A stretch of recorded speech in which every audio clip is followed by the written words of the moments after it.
শুভ সন্ধ্যা। আজকে থাম্বনেল দেখে তোমরা নিশ্চয়ই বুঝতে পেরে গেছো যে আমরা কি আলোচনা করতে যাচ্ছি। হ্যাঁ, ঠিকই ধরেছ। আমরা আজকে ইউসেজ অফ প্রেপোজিশন নিয়ে আলোচনা করব। এই প্রেপোজিশনের ব্যবহার বা ইউসেজ অফ প্রেপোজিশন এটা একটা দীর্ঘ বিষয় এবং যথেষ্ট আমাদেরকে সন্দিহান রাখে। ফলে এই বিষয়টা আমি দুটো পার্টে করব, দুটো ভিডিওতে এই ইউসেজ অফ প্রেপোজিশন হবে। আজকে ফার্স্ট পার্ট, সেকেন্ড পার্ট আবার হবে, খুব অনতিবিলম্বেই হবে। তা আমাদের আজকে শেখার বিষয় হচ্ছে ইউসেজ অফ প্রেপোজিশন বা প্রেপোজিশনের ব্যবহার। Appropriate usage, appropriate, that is to be noted. Appropriate, আমরা খুব কমজনই অ্যাপ্রোপ্রিয়েট প্রেপোজিশনকে ব্যবহার করতে পারি, কারণ আমি অনেক প্রতিষ্ঠিত প্রতিষ্ঠানে দেখেছি সেখানে বহু ভুল প্রেপোজিশনের ব্যবহার, এবং অনেকের তথাকথিত শিক্ষিত লোকের লেখাতেও আমি অনেক প্রেপোজিশনের ভুল ব্যবহার দেখেছি। ফলে লব্ধ প্রতিষ্ঠ হলেই যে সবসময় কোনো বিষয়ে গভীর জ্ঞান তৈরি হবে, বিষয়টা তা নয়। এই কারণে আমার মনে হয়েছিল প্রথম থেকেই যে ছাত্রছাত্রীদের অনুরোধও করেছে বারবার যে ছোট ছোট বিষয়গুলোকে তুলে ধরা, সেই চেষ্টা আমি করছি। আজকে আমাদের আলোচনার বিষয়বস্তু হচ্ছে appropriate usage of preposition. Preposition কি? Preposition is preposition that which is placed before, অর্থাৎ আগে বসছে, আগে বসছে। এবার কার আগে বসে? ঠিক আছে, that is placed before a noun or noun equivalent, অর্থাৎ বিশেষ্য বা বিশেষ্য সম পদের পূর্বে বসে। বসে বসে এবং দেখো, আমরা প্রেপোজিশনের বাংলাটা যদি খুঁজে নিই তাহলে আমাদের কাছে অর্থটা অনেক বেশি পরিষ্কার হয়ে যাবে। তারপরে তো আমরা একটা ডেফিনিশনের মধ্যে যাব এবং সেখান থেকে খোঁজার চেষ্টা করব। প্রেপোজিশন বাংলাটা দেখো, পদান্বয়ী অব্যয়। এই পদান্বয়ী শব্দটা যদি আমরা, এটা তো স্বরসন্ধি হয়ে যুক্ত হয়ে আছে, দেখতে পাচ্ছ। শব্দটাকে যদি আমরা ভেঙে নিই, দুটো শব্দ পাই আমরা, পদ আর অন্বয়। অন্বয়ী, অন্বয়ী শব্দের অর্থ হচ্ছে যা অন্বয় বা সম্বন্ধ স্থাপন করে। অন্বয় শব্দের অর্থই হচ্ছে সম্বন্ধ বা সম্পর্ক, অর্থাৎ যে পদের সঙ্গে পদের সম্বন্ধকে স্থাপন করে সেই হচ্ছে পদান্বয়ী। তাহলে প্রেপোজিশন সেটাই করে। তাহলে কি বলতে পারি আমরা? যে preposition is a word which is placed before a noun or noun equivalent that shows how the noun or noun equivalent is related to another adjective or noun or verb or noun phrase or noun clause। অর্থাৎ একটা preposition হলো সেই শব্দ যেটা একটি বিশেষ্য বা বিশেষ্য সম শব্দ বা পদ, যে পদটা দেখিয়ে দেয় যে সেটা কিভাবে, সেই যে বিশেষ্য বা বিশেষম পদটা কিভাবে যুক্ত অন্য কোনো নাউন, কোনো অ্যাডজেক্টিভ, কোনো ভার্ব, কোনো নাউন ফ্রেজ বা নাউন ক্লজের সঙ্গে কিভাবে যুক্ত, এটাই দেখিয়ে দেয়। এবং এটাই হচ্ছে প্রেপোজিশনের কাজ, পদের সঙ্গে পদের সম্বন্ধ স্থাপন করা। যেমন ধরো, আমি এখানে দাঁড়িয়ে আছি, ঠিক আছে, আমি এখানে দাঁড়িয়ে আছি, আমার হাতে পেন আছে, আমি মেঝের উপর দাঁড়িয়ে আছি। মেঝেটা কার? ঘরের, ঠিক আছে। তাহলে দেখো, আমার সঙ্গে পেনের সম্পর্ক তৈরি করতে পারি প্রিপোজিশন দিয়ে, আমার সঙ্গে মেঝের সম্পর্ক এবং ঘরের সম্পর্ক তৈরি করতে পারি প্রিপোজিশন দিয়ে। আমি কি বলতে পারি? I am writing this with this pen. দেখো, উইথ, পরে এগুলো আমি ভেঙে ভেঙে বলবো কোথায় উইথ হবে, কখন বাই হবে। উইথ মানেও দ্বারা, উইথ মানে আমরা সঙ্গে জানি, বাই মানে দ্বারা জানি, কিন্তু উইথ মানেও দ্বারা হয়, কোন ক্ষেত্রে হয়, সব এগুলো আমি পরে বলবো। আমি দেখাচ্ছি যে সম্পর্কগুলো কিভাবে স্থাপিত হয়। আবার দেখো, I am standing here on the floor of the room, অর্থাৎ আমি এই ঘরের মেঝেতে দাঁড়িয়ে আছি, মেঝের উপরে দাঁড়িয়ে আছি। এই যে মেঝের উপরে দাঁড়িয়ে আছি, লেগে থাকা অবস্থায় দাঁড়িয়ে আছি, এক্ষেত্রে দেখো অন প্রিপোজিশনের ব্যবহার হলো। ঠিক আছে, প্রিপোজিশন কাজই তাই, সেই সম্পর্কটাকে স্থাপন করা। প্রিপোজিশন আন্দাজে ছুঁড়ে আন্দাজে বসানো যায় না, যেটা আমাদের ছোটবেলা থেকে না শেখার ফলে আমি দেখেছি বহু ছাত্রছাত্রী আন্দাজে সব প্রিপোজিশন ছোড়ে। এবং সেই শেখাটা যদি আমরা সার্থক করতে পারি, তাহলে আমরা নিজেরাই অনেক কনফিডেন্টলি প্রিপোজিশনটাকে ব্যবহার করতে পারবো। আমার সেটাই উদ্দেশ্য, যে তোমরা চেনো প্রিপোজিশন ইউজ করা মানে আন্দাজে ছড়ে দেওয়া নয়, লেগে গেল না, এগুলো নয়। প্রিপোজিশন চিনতে, হ্যাঁ যদিও দেখো এটা একটা ভাস্ট জিনিস, সারা জীবনেও প্রিপোজিশনের ব্যবহার নিয়েও কনফিউশন থেকে যায়, দু একটা ক্ষেত্রে থেকেই যায়। অনেক বড় বড় মানুষের ছিল, অনেক বড় বড় মানুষের ছিল। অতএব এটাকে অত অত সস্তায় শিখে ফেলবো in a 15 minutes class, no. আমাদেরকে ধীরে ধীরে চিনতে হবে। ঠিক আছে, তা প্রিপোজিশন ধারণাটা তোমরা পেলে। এরপর আমি যাব যে প্রিপোজিশনের টাইপ ক ধরনের, মানে ক ধরনের প্রিপোজিশন হয়। How many types of preposition are there?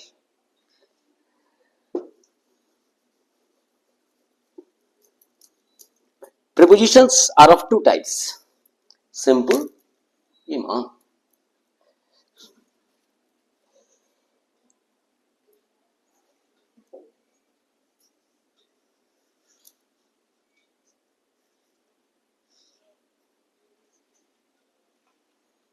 Sorry, পেনটা একটু আমার সঙ্গে বিরোধিতা করলো, এই কারণে আমাকে একটু থেমে যেতে হলো, sorry. Preposition are of two types, যেটা বললাম। প্রিপোজিশন হচ্ছে সিম্পল প্রিপোজিশন আর কম্পাউন্ড প্রিপোজিশন। সিম্পল প্রিপোজিশন আমরা জানি, ইন, অন, অ্যাট, বাই, এই সমস্ত, এগুলো সিম্পল প্রিপোজিশন। কিন্তু কিছু কম্পাউন্ড প্রিপোজিশন আছে, যেমন preposition with noun, preposition with adjective, preposition with adverb, এরকম করে আমরা কম্পাউন্ড প্রিপোজিশন পেতে পারি। আমরা সেগুলোকে ব্যবহার করি, কিন্তু আমরা কিন্তু খুঁজি না কখনো যে সেগুলো কি ধরনের প্রিপোজিশন। ঠিক আছে, যেমন ধরো বিসাইড, বিসাইড এর মধ্যে কিন্তু এটা কিন্তু কম্পাউন্ড প্রিপোজিশন। কেন? এটা আছে বাই সাইড। ঠিক আছে, আবার দেখো বিটুইন,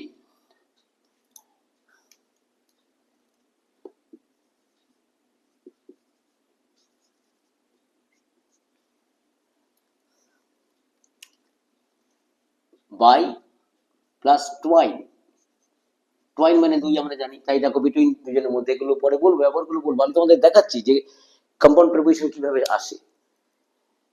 এরই বড় বিটুইন তো দুজনের মধ্যে, আবার যখন দুজনের থেকে বেশিতে যায় তখন আমরা কি করি, বলি অ্যামাং। এই যে অ্যামাং,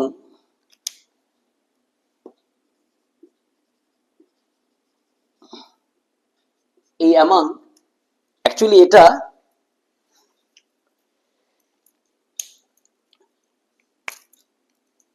অন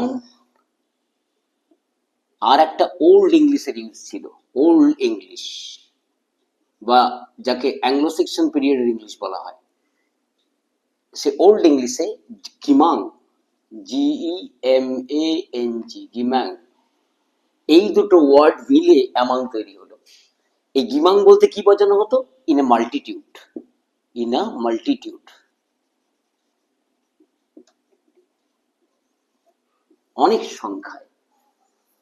গিমাং শব্দের ওল্ড ইংলিশে ইউজ ছিল in a multitude, in a huge number, তখন ব্যবহার করা হতো। ফলে এই অ্যামাং শব্দটা অন প্রিপোজিশন, তার সঙ্গে একটা ওল্ড ইংলিশে গিমাং ওয়ার্ডে যুক্ত হয়েছিল, হয়ে এই অ্যামাং শব্দটা তৈরি হয়েছিল। এর আবার আর্কিক ফর্ম আছে, অ্যামাংস্ট আছে, শুনবে তোমরা ইউজ, এখন তো কমে গেছে এগুলো ব্যবহার, কিন্তু আছে।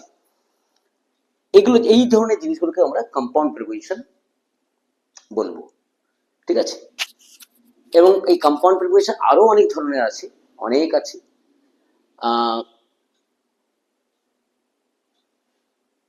সেগুলো ছোট ছোট করে যখন আবার আসবে, যখন আমরা প্রিপারেশন গুলো নিয়ে আলোচনা করবো, তখন আমি আবার তোমাদেরকে চিনিয়ে দেবো যে কোনগুলো কম্পাউন্ড প্রিপারেশন, এগুলো ইত্যাদি। এরপর আমরা চলে আসি ফ্রেজাল প্রিপারেশন। কম্পাউন্ড প্রিপারেশনের মধ্যে একটা তো পেলাম এটা, এগুলো। এরপরে চলে আসি আমরা phrasal preparation. Phrasal preparation, phrasal preposition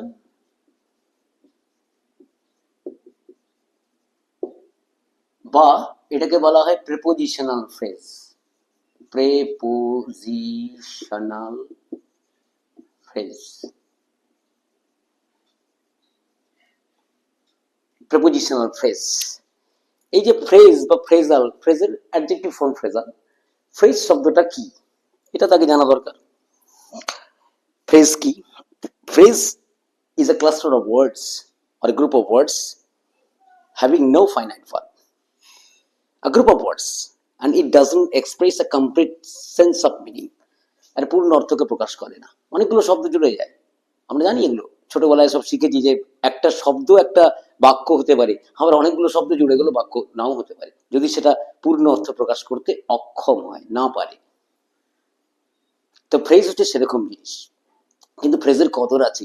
ব্যাকরণের সমাজে ফ্রেজ যদিও এরকম, কিন্তু ফ্রেজের কদর আছে অনেক, ঠিক আছে। এবং সেই ফ্রেজ মানে অনেকগুলো শব্দ জুড়ছে, বাক্য নয়, কিন্তু বাক্য হচ্ছে না তাতে। 10টা শব্দ জুড়ে গেলে বাক্য না হতে পারে, আবার একটা শব্দ কিন্তু পূর্ণ বাক্য প্রকাশ করতে পারে, পূর্ণ অর্থকে প্রকাশ করতে পারে, এবং সেটা বাক্য হতে পারে, ঠিক আছে। বিভিন্ন সময় যখন আসবে আমি জানাবো এগুলো কিভাবে হয়। যেমন ধরো প্রিপোজিশনাল ফ্রেজ, ফ্রেজ মানে আমি আগে বললাম শব্দ সমষ্টি। ধরো একটা আমরা শব্দ নিলাম, শব্দ সমষ্টি নিলাম, ফ্রেজ নিলাম, on account of. On account of, দেখো একটা অন একটা কাউন্ট অফ, দুটো প্রিপোজিশন মাঝে একটা নাউন জুড়ে গেছে, ফ্রেজ তৈরি করেছে, ফ্রেজ তৈরি করেছে। কিন্তু এটাকে আমরা বলবো ফ্রেজাল প্রিপোজিশন। এবার ধরো আমরা বললাম I didn't go to school, I did not go to school on account of fever. Fever, এই যে ফিভার, এই নাউনকে এ গভর্ন করছে, এই নাউনটাকে গভর্ন করছে অন অ্যাকাউন্ট অফ, ঠিক আছে। কারণ কিসে? অন অ্যাকাউন্ট মানে, অন অ্যাকাউন্ট অফ মানে কারণে। এই যে ফিভার, এই নাউনটাকে গভর্ন করছে।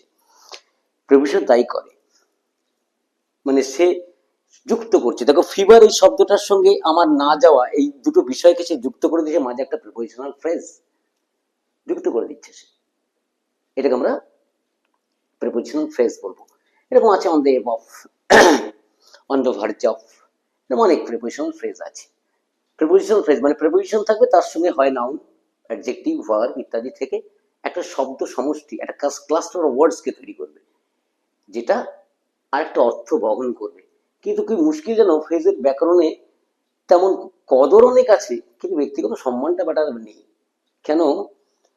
ও একা একা কিছু করতে পারে না, ওকে কোনো বাক্যের সঙ্গে জুড়তে হয়, জুড়ে বাক্যটা সৌন্দর্য বাড়িয়ে দেয়, কিন্তু বেচারা একা নিজে কিছু করতে পারে না, এতগুলো শব্দ নিয়ে বসে থাকে তবুও কিছু করতে পারে না।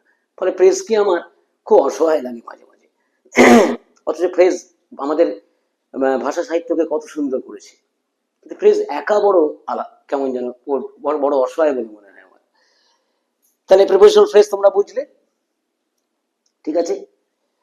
আরেকটা বিষয় বলবো আমি, সেটা হচ্ছে তাহলে আমরা কি কি বিষয় পেলাম? Simple, simple preposition, compound preposition, এগুলো দেখলে, এগুলো যখন আমি আবার একটা একটা করে আসবে আবার বিস্তারিত দেখাবো যে কিভাবে সব কম্পাউন্ডেড হয়ে আছে, কম্পাউন্ডেড হয়ে আছে সব প্রিপোজিশন গুলো, সব শেখার আছে অনেক।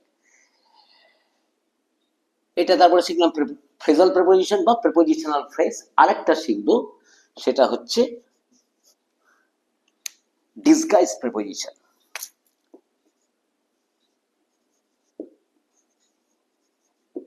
ডিসগাইজড প্রিপোজিশন, ডিসগাইজ শব্দটার সঙ্গে হয়তো তোমাদের পরিচয় আছে।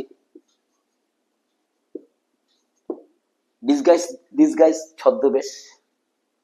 তাহলে ডিসগাইজ মানে যে ছদ্মবেশ ধারণ করে আছে, ডিসগাইজড প্রিপোজিশন মানে তাহলে বলবে এটা ছদ্মবেশ ধারণ করে আছে, তাহলে কি আবার জামা কাপড় পরে আছে নাকি?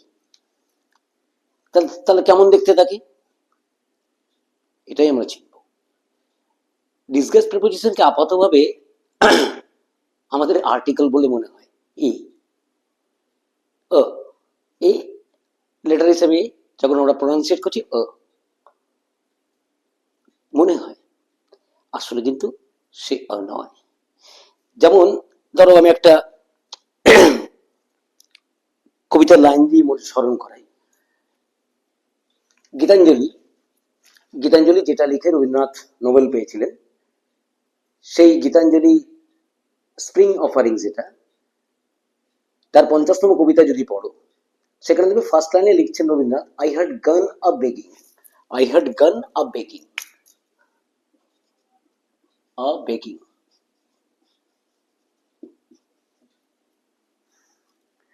ঠিক আছে? বা তোমরা ছোট ছোট ছোট বয়সে একটা কবিতা পড়েছো, I will go with my father up ploughing. West Bengal বোর্ডে ক্লাস 6 এর বইয়ে আছে কবিতাটা। ওখানে দেখো up ploughing, a begging, up ploughing, up ploughing,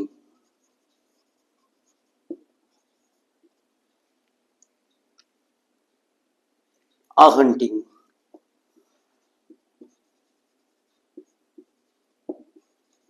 এই দেখো একটা করে এ যোগ হয়েছে। আসলে এটা কি বোঝায় জানো? এটা কি বোঝায় জানো? এটা হচ্ছে on begging, on ploughing, on hunting, এবং it denotes a long time of work. A begging, I had gone a begging from door to door in the village path. Rabindranath লিখছেন, মানে আমি গ্রামের পথে দীর্ঘ সময় ধরে দাঁড়ে দাঁড়ে ভিক্ষে করছিলাম, দীর্ঘ সময় ধরে। মাই ফাদার হ্যাড গান আ প্লাউইং, মানে অনেক সময়ের জন্য তিনি কৃষিকাজে গেছেন। দ্য কিং হ্যাড গান আ হান্টিং, মানে on hunting, on hunting, on ploughing, on begging, but it means a long time of work. যখন এমনি আমরা লিখছি, আমি যদি বলি যে আই হ্যাড গান begging, short time of work, I will go with my father ploughing, short time of work. কিন্তু যেই একটা এ যুক্ত করছি, সঙ্গে সঙ্গে ওটা লং টাইম অফ ওয়ার্ককে বোঝাচ্ছে। That means on begging, on ploughing, on hunting. ঠিক আছে? তাহলে আমরা আজকে প্রিপোজিশন ধরন নিয়ে আমি কথা বললাম। কি কি শিখলাম আজকে আমরা? Simple preposition, compound preposition, phrasal preposition বা প্রিপোজিশনাল ফ্রেজ, এবং ডিসগাইজ প্রিপোজিশন। তোমাদের যদি কারোর কোনো জানবার এরপরে ইচ্ছে থেকে থাকে বা কিছু, আমাকে কমেন্টে জানাতে পারো, কোনো অসুবিধা নেই, কমেন্ট খোলা আছে, কমেন্টে জানাতে পারো। পার্ট 1 আমরা এখানেই আজকে শেষ করছি। পার্ট 2 তে আমরা প্রিপোজিশনের, সে সিম্পল প্রিপোজিশন হোক বা কম্পাউন্ড প্রিপোজিশন হোক, সেই প্রিপোজিশনের আমরা বিভিন্ন ব্যবহারগুলো শিখব, ঠিক কোথায় কোনটা ব্যবহার হয়। ঠিক আছে? এই হচ্ছে ব্যাপার। আজকের মতো এখানে শেষ করছি। Good bye.